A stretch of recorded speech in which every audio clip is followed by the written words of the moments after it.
Howdy everybody. Today I want to talk about the Fordson Major engine block and the bearings and everything that we found. I didn't mention connecting rods in the last video. I wanted to keep that kind of short, but we'll talk about them now. So we're going to start. I have number one connecting rod with piston here. This one definitely had some signs of ring wear and that the rings had some blow by. I have an itch on my face and my gloves are full of oil now. So that was a little difficult. As you can see, there is a lot of bearing wear inside the connecting rod bearing there. The wrist pin, if you can hear that, it's got some play. So we'll see what we get to with that. This engine will be getting new wrist pins, pistons, the whole works, wrist pin bushings. Depends on what happens with the crank. We'll get to the crank in a moment.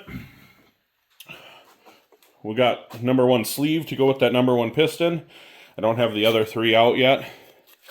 Has quite a bit of wear inside. You can feel it with your finger. And it's got some corrosion on the outside, but otherwise it looks good. They had decent coolant in it, so it's not all corroded up and pitted. But this one wasn't the source of our coolant leak into the block. It's probably one of the other ones. I got to get to that. Now we're going to get to some anomalies. So all of the bearings in this engine had a lot of wear, especially the crank bearings. Number one and number two main bearing had a lot of wear, but they also spun, which is why the engine seized up, which is how I ended up with it. But we're going to look at the next, so this would be the middle main bearing, and look at the wear on that thing. That is very worn.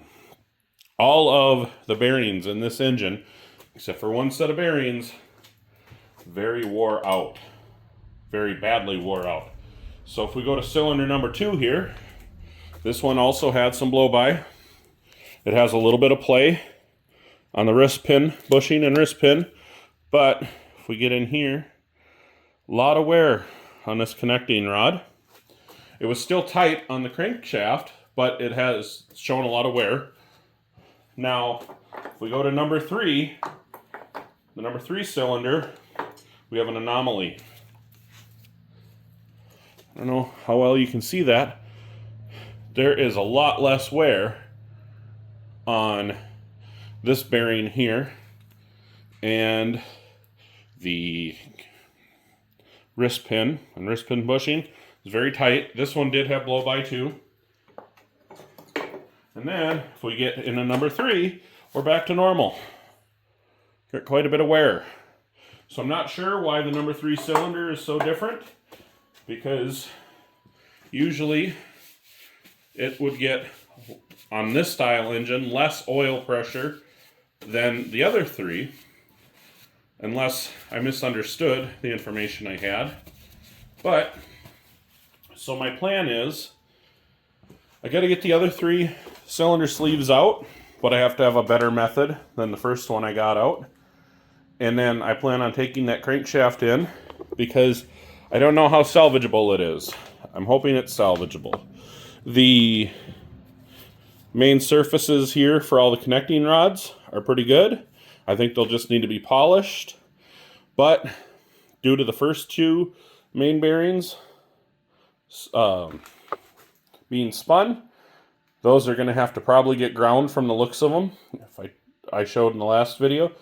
The other three, not so bad. But I'll have those ground to match the first two, so I'll have to see if I can find undersized bearings for it.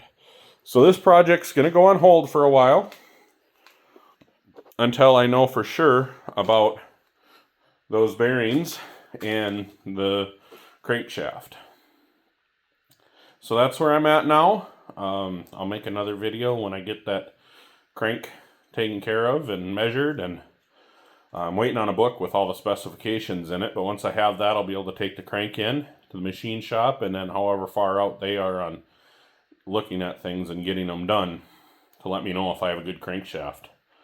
So anyways, I'll get back to you when I know more. Thanks for watching. Please comment, rate, and subscribe. We'll see you in the next one.